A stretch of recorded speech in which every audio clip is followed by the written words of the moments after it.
നമസ്കാരം. എല്ലാ പ്രിയ പ്രേക്ഷകർക്കും പ്രോഗ്രാമിലേക്ക് സ്വാഗതം. നമ്മുടെ ജീവിതശൈലിയിൽ, ഭക്ഷണക്രമത്തിൽ, മാനസികാരോഗ്യത്തിൽ, ഉറക്കത്തിലൊക്കെ ഉണ്ടാകുന്ന അനാരോഗ്യകരമായ മാറ്റങ്ങൾ ഉദരസംബന്ധമായ അസുഖങ്ങൾക്ക് കാരണമാകാറുണ്ട്. പലപ്പോഴും നമ്മൾ നിസ്സാരവൽക്കരിക്കുന്ന ചില ലക്ഷണങ്ങൾ വലിയ രോഗങ്ങളുടെ സൂചനയായേക്കാം. ഇന്ന് ഉദരസംബന്ധമായ അസുഖങ്ങളെക്കുറിച്ചും ലക്ഷണങ്ങളെക്കുറിച്ചും ചികിത്സയെക്കുറിച്ചുമാണ് സംസാരിക്കുന്നത്. തൃശൂർ അമല ആശുപത്രിയിലെ ഉദരരോഗ വിഭാഗം മേധാവി ഡോക്ടർ സോജൻ ജോർജ് നമുക്കൊപ്പം ചേരുന്നു. ഡോക്ടർ, സ്വാഗതം. നമസ്കാരം സർ. ഡോക്ടർ ഇപ്പോൾ സൂചിപ്പിച്ച പോലെ നമുക്ക് എല്ലാവർക്കും വളരെ സാധാരണമായി കണ്ടുവരുന്ന ബുദ്ധിമുട്ടുകളാണ് വയറുമായി ബന്ധപ്പെട്ട അസ്വസ്ഥതകൾ. ഡോക്ടർ ഒപിയിൽ നിത്യേന എത്തുന്ന രോഗികളിൽ നിന്നും ഡോക്ടർ ഏറ്റവും സാധാരണമായി ഇപ്പോൾ ആളുകൾ പറയുന്ന ബുദ്ധിമുട്ടുകൾ എന്തെല്ലാമാണ്? മഞ്ജുഷ, തീർച്ചയായും ശരിയായൊരു കാര്യമാണ് മഞ്ജുഷ ചോദിച്ചിരിക്കുന്നത്. ഈ അടുത്ത കാലത്ത് ഉദരരോഗ സംബന്ധമായ അസുഖങ്ങൾ വളരെയധികം കൂടുന്നതായിട്ടാണ് ഞങ്ങൾ കാണുന്നത്. ദിവസവും ഞങ്ങളുടെ ഒ പിയുടെ എണ്ണം വർദ്ധിച്ചു വരുന്നതായിട്ടാണ് കാണാം. ഇതിൽ ഏറ്റവും പ്രധാനമായിട്ടുള്ളത് അസിഡിറ്റി കൂടുന്നത് കൊണ്ടുണ്ടാകുന്ന അസുഖങ്ങൾ, നെഞ്ചെരിച്ചിൽ, പുളിച്ചു തേട്ടൽ, വയറിൻ്റെ മേൽഭാഗത്തായിട്ടുള്ള വേദന, അൾസറുകൾ, ഇങ്ങനത്തെ അസുഖങ്ങൾ തന്നെയാണ്. മലബന്ധമാണ് മറ്റ് ഈ ഒരു രീതിയിൽ കുറേയധികം ആളുകൾ ഞങ്ങൾ എല്ലാ ദിവസവും സമീപിക്കുന്ന ഒരു പ്രശ്നം. ഇതുകൂടാതെ കരൾ രോഗസംബന്ധമായ ഫാറ്റി ലിവർ, കുടലിൽ പല സ്ഥലങ്ങളിൽ പുണ്ണുണ്ടാകുന്ന IBD മുതലായ അസുഖങ്ങൾ, ഇവയെല്ലാം ധാരാളമായി വർദ്ധിച്ചു വരുന്നതായി കാണുന്നു. ഒരു പക്ഷേ നമ്മുടെ മാറുന്ന ജീവിതശൈലിയും മാനസിക പിരിമുറുക്കങ്ങളും ആയിരിക്കാം ഇതിൻ്റെ പ്രധാനപ്പെട്ട കാരണമെന്നാണ് പഠനങ്ങൾ തെളിയിക്കുന്നത്. വ്യക്തമാണ്. ഡോക്ടർ ഇപ്പോൾ സൂചിപ്പിച്ച പോലെ ഉദരസംബന്ധമായ അസുഖങ്ങളുടെ എല്ലാം പൊതുവായിട്ടുള്ള ലക്ഷണങ്ങൾ ഈ നെഞ്ചരിച്ചിലോ ഗ്യാസ്ട്രബിളോ വയറുവേദനയോ ഒക്കെ ആയിരിക്കും. ഡോക്ടറെ, നമുക്കറിയാം ഈ ലക്ഷണങ്ങളെല്ലാം ആളുകൾ വളരെ സാധാരണമായി നിസ്സാരവൽക്കരിക്കുകയോ തള്ളിക്കളയോ ഒക്കെ ചെയ്യാറുണ്ട്. അതോടൊപ്പം തന്നെ എല്ലാ വീടുകളിലും കാണും ഇതിനൊക്കെയുള്ള ഗുളികകളോ സിറപ്പുകളോ ഒക്കെ. ഡോക്ടറെ, പക്ഷേ ഈ ലക്ഷണങ്ങളൊക്കെ എത്ര കാലം നീണ്ടു നിന്നാൽ, ഏതൊരു സാഹചര്യത്തിലാണ് ഇത് ഇങ്ങനെ നിസ്സാരവൽക്കരിക്കേണ്ടതല്ല, കൃത്യമായ ചികിത്സയും പരിശോധനയും ആവശ്യമുള്ളതാണ് എന്ന് കണ്ട് ഡോക്ടറെ അടുത്ത് പോകേണ്ടത്? മഞ്ജുഷ, എനിക്ക് തോന്നുന്നു പലപ്പോഴും ഇന്ന് നാം കാണുന്നത് കൃത്യസമയത്ത് ചികിത്സ തേടാത്തത് കൊണ്ടാണ് പ്രശ്നങ്ങളിലേക്ക് എത്തിച്ചേരുന്നത്. എന്ന് കരുതി നമുക്ക് അനുഭവപ്പെടുന്ന എല്ലാ വയറിരിച്ചിലും കത്തിക്കാളിലും പുളിച്ചുതേട്ടലും എല്ലാം പ്രശ്നമുള്ളതല്ല. പക്ഷേ ദീർഘകാലമായി നീണ്ടു നിൽക്കുന്ന പ്രശ്നങ്ങൾ എന്തു തന്നെ ഉണ്ടായാലും സ്വയം ചികിത്സ ചെയ്യാതെ ഒരു ഡോക്ടറുടെ വൈദ്യസഹായം തേടുന്നതായിരിക്കും എപ്പോഴും നല്ലത്. ഞങ്ങളുടെ അടുത്ത് വരുന്ന രോഗികളിൽ ഞങ്ങൾ പലപ്പോഴും ഈ പറയുന്ന ലക്ഷണങ്ങളുമായി വന്നാൽ നമ്മൾ അവരിൽ നോക്കാറുള്ള കാര്യം റെഡ് ഫ്ലാഗ് സൈൻസ് എന്ന് പറയും. അപകട സൂചനകൾ ഉണ്ടോ എന്നുള്ളതാണ് നോക്കാറുള്ളത്. പ്രത്യേകിച്ചും ശക്തമായ വേദന, നമ്മളെ ഉറക്കത്തിൽ നിന്ന് എഴുന്നേൽപ്പിക്കുന്ന രീതിയിലുള്ള വേദന, വിശപ്പില്ലായ്മ, നിർത്താത്ത ഛർദ്ദൽ, മലത്തിലൂടെ ചോര പോകുന്നത് പോലെ, അത് ചിലപ്പോൾ ചോരയായിട്ടാകണമെന്നില്ല, നല്ല കറുത്ത് ടാറ് പോലെ വല്ലാതെ ദുർഗന്ധത്തോടു കൂടി മലം പോകുന്ന അവസ്ഥയുണ്ട്, മെലീന എന്ന് പറയും അതിന്. ഈ അവസരങ്ങളെല്ലാം നമ്മൾ വളരെയധികം ശ്രദ്ധിക്കേണ്ടതാണ്. ഇതുകൂടാതെ നമ്മുടെ വീട്ടിൽ ആർക്കെങ്കിലും കുടൽ സംബന്ധമായ ക്യാൻസറുകളോ ആമാശയ സംബന്ധമായ ക്യാൻസറുകളോ ഉണ്ടെങ്കിൽ അവർക്കുണ്ടാകുന്ന ലക്ഷണങ്ങളൊന്നും തന്നെ നിസ്സാരമായി കണക്കാക്കരുത്. ഇതുകൂടാതെ നമ്മുടെ ദുശീലങ്ങൾ, മദ്യപാനം, പുകവലി തുടങ്ങിയ ദുശീലങ്ങളുള്ളവർക്ക് കുറേ കാലങ്ങളായി വയറിൻ്റെ എന്ത് ലക്ഷണങ്ങൾ അനുഭവപ്പെട്ടാലും അതും ഡോക്ടറിനെ കാണിച്ച് ചികിത്സ എടുക്കേണ്ടതാണ്. പലപ്പോഴും നമുക്കൊരു മാനസികമായ പ്രയാസം ഉണ്ടാകുമ്പോഴോ കുറച്ച് ജോലി റിലേറ്റഡ് ആയിട്ടുള്ള സ്ട്രെസ്സ് കൂടുമ്പോഴോ നമുക്ക് ചെറിയൊരു നെഞ്ചരിച്ചിലോ വയറരിച്ചിലോ വരുന്നത് അത്ര പേടിക്കാനുള്ളതല്ല. അത്തരം സാഹചര്യങ്ങളിൽ ഒരു ദിവസത്തേക്കൊക്കെ ചിലപ്പോൾ മരുന്ന് കഴിച്ചാലും പ്രശ്നമുണ്ടായില്ല എന്ന് വരും. പക്ഷേ തുടർച്ചയായി നിൽക്കുന്ന ലക്ഷണങ്ങൾ, നമ്മുടെ ശരീരത്തെയും ഉറക്കത്തെയും ബാധിക്കുന്ന രീതിയിലുള്ള ലക്ഷണങ്ങൾ, അങ്ങനെ എന്തുണ്ടായാലും അത് വെച്ചുകൊണ്ടിരിക്കാൻ പാടുള്ളതല്ല. എത്രയും പെട്ടെന്ന് വിദഗ്ധനായ ഒരു ഡോക്ടറെ കണ്ട് അതിനുള്ള സഹായം തേടേണ്ടതാണ്. വ്യക്തമാണ്. ഡോക്ടർ, നമുക്ക് കൊല്ലത്ത് നിന്ന് രാജശ്രീ എന്ന പ്രേക്ഷകയുണ്ട്. രാജശ്രീ, സ്വാഗതം. ഡോക്ടറോട് സംസാരിച്ചോളൂ. നമസ്കാരം ഡോക്ടർ. പറയൂ രാജശ്രീ. ഹലോ, ഡോക്ടർ ചോദിച്ചോളൂ.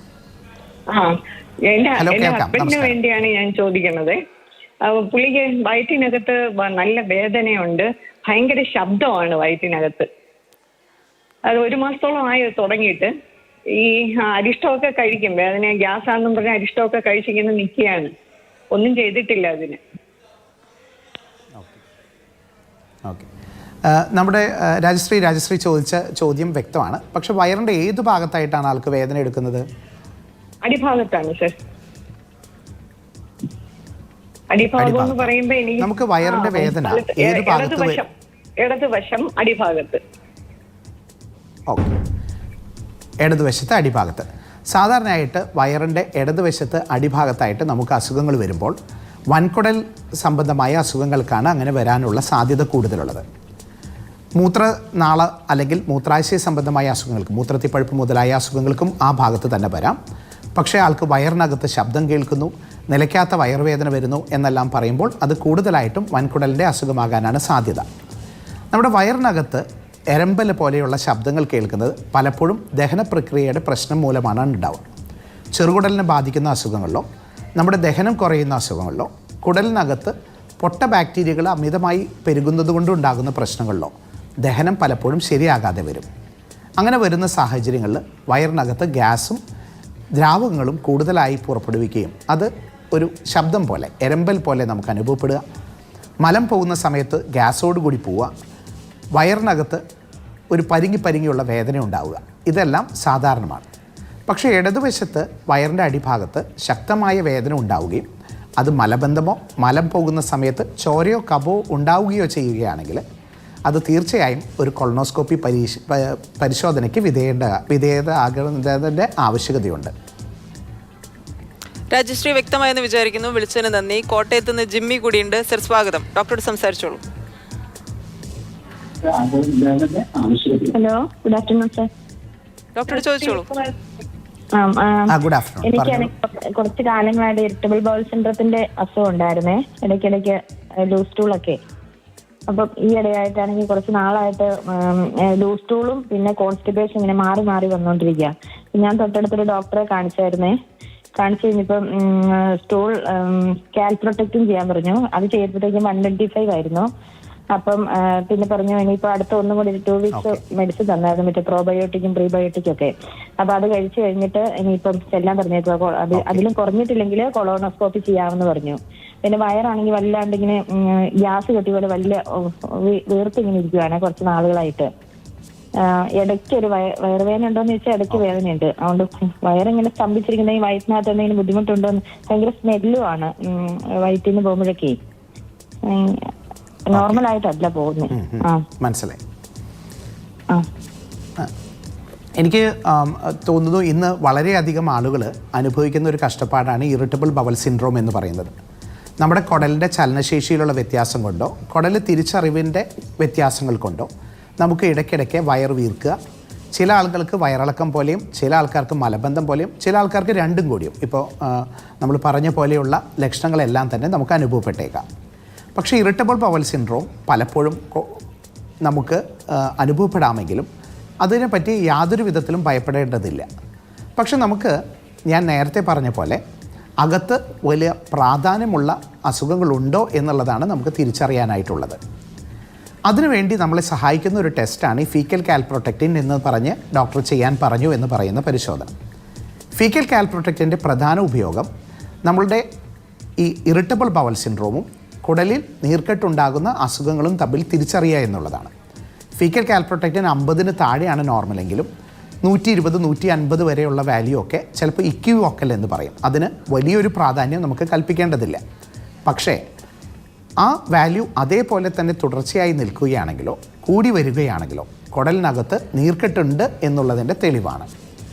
ആ നീർക്കെട്ട് എപ്പോഴും പ്രശ്നമുള്ള ഒരു നീർക്കെട്ടാവണമെന്നില്ല. കുടലിൽ പുണ്ണുണ്ടാകുന്ന അസുഖം, ചെറിയ ഇൻഫെക്ഷൻ, കുടലിനെ ബാധിക്കുന്ന നമ്മൾ കഴിക്കുന്ന ഫുഡുകളിൽ നിന്ന് നമുക്ക് കിട്ടുന്ന ഇൻഫെക്ഷൻ, അങ്ങനത്തേനൊക്കെ തന്നെ കുടലിൽ നീർക്കെട്ടുണ്ടാവുകയും ഫീക്കൽ കാൽപ്രൊട്ടക്റ്റിൻ കൂടാനുള്ള സാധ്യത ഉണ്ടാവുകയും ചെയ്യുന്നു. പക്ഷേ അതിനെപ്പറ്റി ഭയപ്പെടേണ്ടതില്ല.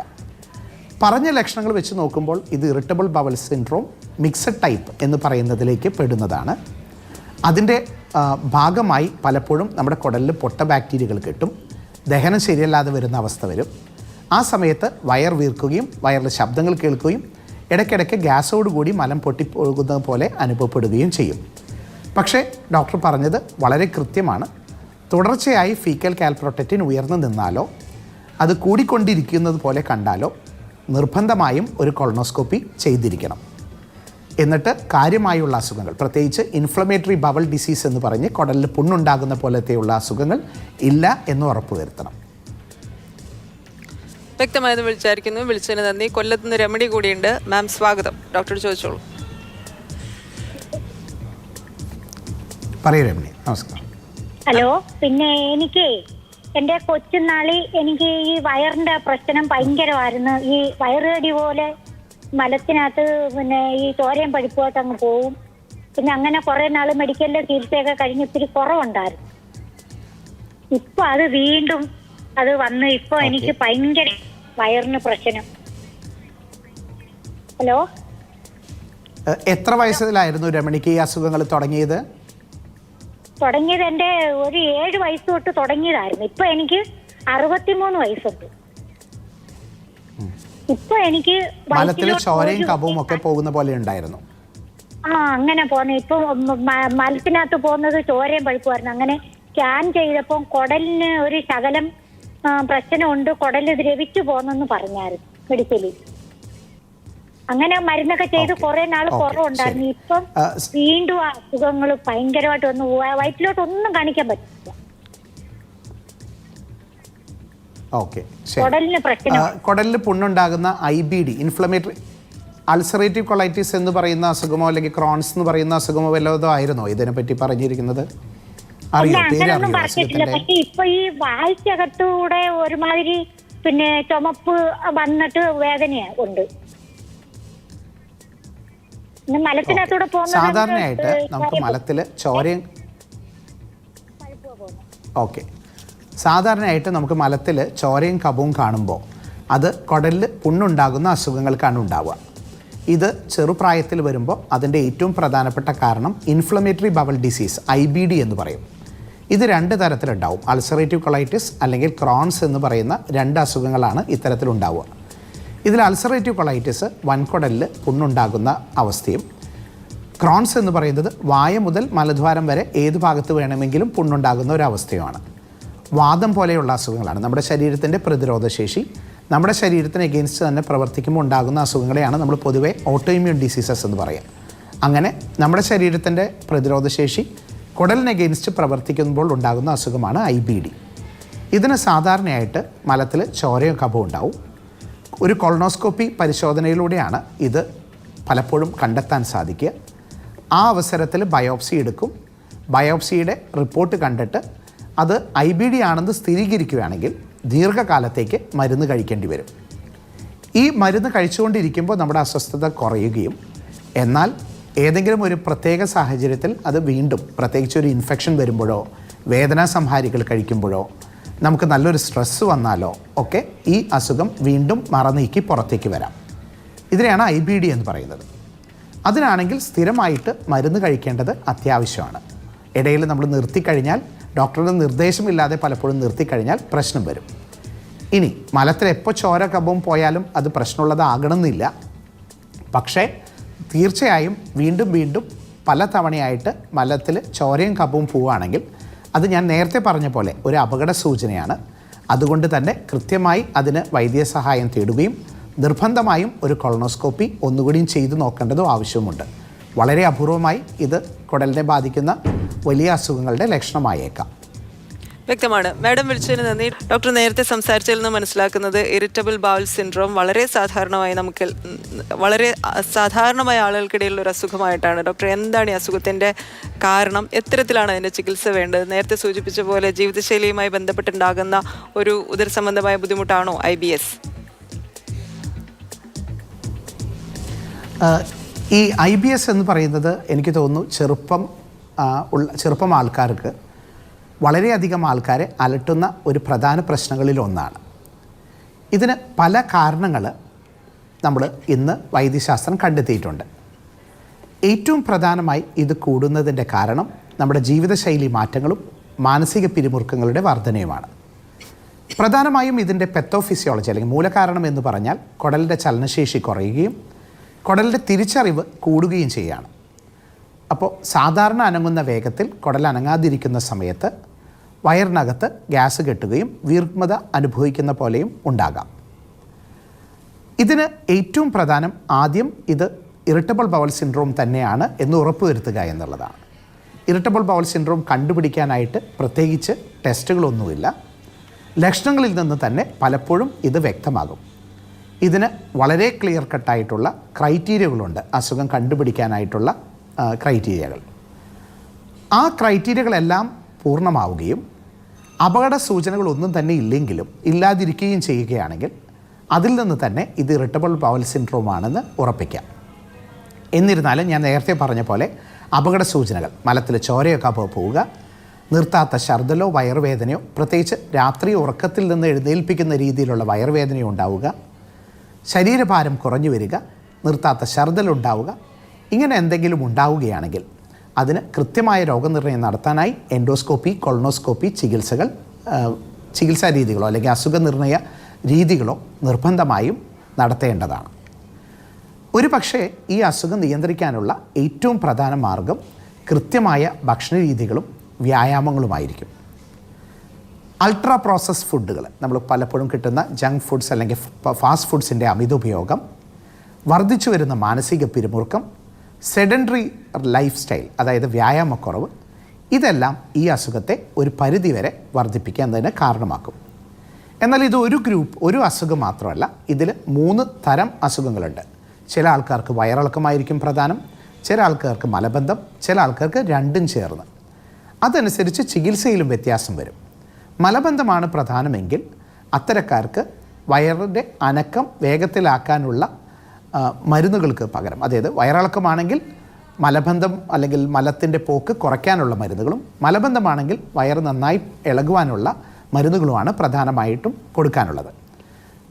ഏറ്റവും പ്രധാനം നന്നായി വെള്ളം കുടിക്കുക, കൃത്യമായ ഭക്ഷണ രീതികൾ പാലിക്കുക, ഭക്ഷണ രീതിയിൽ നല്ല ചിട്ട പാലിക്കുക, പിന്നെ നാര് അധികമുള്ള പഴം, പച്ചക്കറി മുതലായ സാധനങ്ങൾ കൂടുതലായിട്ട് ഭക്ഷണത്തിൽ ഉൾപ്പെടുത്തുക, മാനസിക പിരിമുറുക്കം പരമാവധി ഒഴിവാക്കുക, യോഗ തുടങ്ങിയ അഭ്യാസങ്ങൾ ശീലിക്കുക.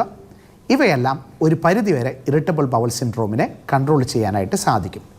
പലപ്പോഴും ഡോക്ടറെ സമീപിക്കുന്ന അവസരത്തിൽ ഫൈബർ അടങ്ങിയിട്ടുള്ള മരുന്നുകൾ കൊടുക്കും, ലക്ഷണങ്ങൾ വയറിൻ്റെ വേദന കുറയ്ക്കാനുള്ള ഗുളികകൾ ചേർക്കും. അതിൻ്റെ ഒപ്പം തന്നെ കുടലിൻ്റെ അനക്കം കുറവാണോ കൂടുതലാണോ എന്നുള്ളതനുസരിച്ച് അതിനുവേണ്ട പ്രതിവിധികളും ഡോക്ടർമാർ നിർദ്ദേശിക്കുന്നതാണ്. വ്യക്തമാണ് ഡോക്ടർ. നമുക്ക് തൃശ്ശൂരിൽ നിന്ന് സുധാകരൻ എന്ന പ്രേക്ഷകൻ കൂടിയുണ്ട്. സർ സ്വാഗതം, ഡോക്ടറോട് ചോദിച്ചോളൂ.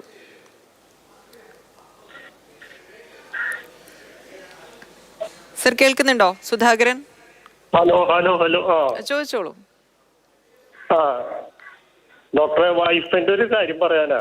വൈഫിനെ ഗാൾ ബ്ലാഡറില് കല്ലുണ്ട്, കല്ല് കുറെ കാലമായിട്ട് ആയിട്ടുള്ളതാണ്. കല്ല്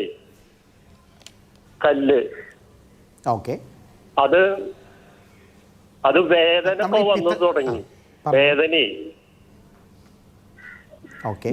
വന്നു തുടങ്ങി. അപ്പൊ അത് ഡോക്ടറെ കാണിച്ചപ്പോ അത് ഓപ്പറേറ്റ് ചെയ്യുന്ന പറഞ്ഞത്. മരുന്ന് കഴിച്ചാൽ പോവില്ല എന്നും പറയുന്നുണ്ട്. അപ്പൊ എന്താ ചെയ്യേണ്ടതെന്നുള്ളൊരു നിർദ്ദേശം തരാൻ വേണ്ടിയിട്ടാണ് ഡോക്ടറോട് ചോദിക്കുന്നത്. ശരി, ഈ പിത്തസഞ്ചിയിലെ ശരി, എനിക്ക് ചോദ്യം വ്യക്തമാണ്. ഈ പിത്തസഞ്ചിയിലെ കല്ലുകൾക്ക് എപ്പോഴും ഇന്ന് 20 പേർക്ക് സ്കാൻ ചെയ്ത് നോക്കിയാൽ അതിലൊരാൾക്കെങ്കിലും പിത്തസഞ്ചിയിൽ കല്ല് കാണുമെന്നാണ് പൊതുവെ പറയപ്പെടുക. അപ്പോൾ പിത്തസഞ്ചിയിൽ കാണുന്ന എല്ലാ കല്ലുകളും നമുക്ക് നീക്കം ചെയ്യേണ്ട ആവശ്യമില്ല. പക്ഷേ അതിന് കൃത്യമായ മാനദണ്ഡങ്ങളുണ്ട്. ഇന്ന കാര്യങ്ങളുണ്ടെങ്കിൽ അത് ചെയ്യണമെന്നുള്ളത്.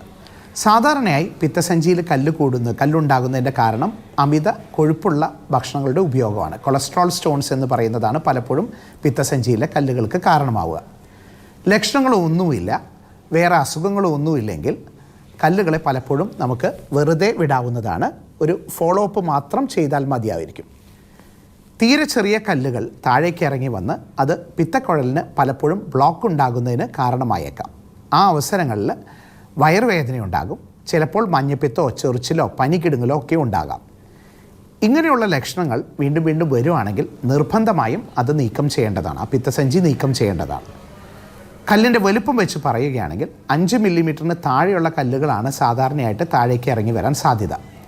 3 സെൻറ്റിമീറ്ററിന് മുകളിലുള്ള കല്ലുകളും പലപ്പോഴും അത് വലിയ പ്രശ്നങ്ങളിലേക്ക്, പിത്തസഞ്ചിയിലെ ക്യാൻസർ മുതലായ അസുഖങ്ങളിലേക്ക് കാരണമാകാം എന്നുള്ളതുകൊണ്ട് അത്ര വലിയ കല്ലുകളുണ്ടെങ്കിലും പിത്തസഞ്ചി ലക്ഷണങ്ങളില്ലാതെ തന്നെ നീക്കം ചെയ്യാമെന്ന് പറയും. പക്ഷേ വൈഫിൻ്റെ കാര്യത്തിൽ അടിക്കടി വേദന ഉണ്ടാകുന്നുണ്ടെങ്കിൽ എനിക്ക് തോന്നുന്നു ആ ഡോക്ടർ പറഞ്ഞ നിർദ്ദേശം കൃത്യമാണ്. പലപ്പോഴും അവിടെ ചെല്ലുന്ന സമയത്ത് ഡോക്ടർ അതിനുള്ള പരിശോധന നടത്തുകയും ലിവർ ഫംഗ്ഷൻ ടെസ്റ്റിൽ ചെറിയ വ്യത്യാസം കാണുകയും ചെയ്തിട്ടുണ്ടെങ്കിൽ അത് കല്ല് താഴേക്ക് ഇറങ്ങി വന്ന് തടസ്സമുണ്ടാകുന്നത് കൊണ്ട് തന്നെ ഉണ്ടാകുന്നതായിരിക്കും. അതുകൊണ്ട് തന്നെ അതിന് പിത്തസഞ്ചി നീക്കം ചെയ്യുക എന്ന് പറയുന്ന സർജറി തന്നെയാണ് അതുമായിട്ട് മുന്നോട്ട് പോകേണ്ടത്. സർ, വ്യക്തമായെന്ന് വിചാരിക്കുന്നു. വിളിച്ചതിന് നന്ദി. ഡോക്ടർ, നമുക്ക് സമയം അവസാനിക്കുകയാണ്. ഇനി ഈ വിഷയത്തിൽ പ്രേക്ഷകർക്ക് പൊതുവെ നൽകാവുന്ന നിർദ്ദേശങ്ങൾ എന്തൊക്കെയാണ്? എനിക്ക് തോന്നുന്നു ഉദരരോഗ സംബന്ധമായ ഉദരരോഗങ്ങൾ ഇന്ന് വളരെയധികം വർദ്ധിച്ചുകൊണ്ടിരിക്കുകയാണ്. അതിൻ്റെ ഏറ്റവും പ്രധാനപ്പെട്ട കാരണം നമ്മുടെ മാറുന്ന ജീവിതശൈലിയാണ്. കൃത്യമായ ജീവിതശൈലി, ആവശ്യത്തിന് വ്യായാമവും റെഗുലറായിട്ടുള്ള ഭക്ഷണങ്ങളും ഉപയോഗിക്കുന്നത് വഴി നമുക്ക് ഒരു പരിധിവരെ രോഗത്തെ നിയന്ത്രിക്കാൻ സാധിക്കും. കൃത്യമായ വ്യായാമം ശീലമാക്കുക, മാനസിക പിരിമുറുക്കങ്ങൾ പരമാവധി കുറയ്ക്കുക, നാരടങ്ങിയിട്ടുള്ള പഴം, പച്ചക്കറികൾ ധാരാളമായി ഭക്ഷണത്തിൽ ഉൾപ്പെടുത്തുക, നന്നായി വെള്ളം കുടിക്കുക. ഏറ്റവും പ്രധാനം, ദീർഘകാലമായി നമ്മളെ അലട്ടുന്ന പ്രശ്നങ്ങളുണ്ടെങ്കിൽ അത് നിസ്സാരമായി കണക്കാക്കാതെ കൃത്യമായ വൈദ്യസഹായം തേടുക. ഇതാണ് എനിക്ക് പറയാനുള്ളത്. വ്യക്തമാണ് ഡോക്ടർ. വളരെയധികം നന്ദി. വളരെ വിശദമായി ഞങ്ങളോട് സംസാരിച്ചു. പ്രോഗ്രാം അവസാനിക്കുകയാണ്. ഇനി ഒരു ഇടവേളയാണ്. ഇടവേളയ്ക്ക് ശേഷം വാർത്തകൾ തുടരും. നമസ്കാരം.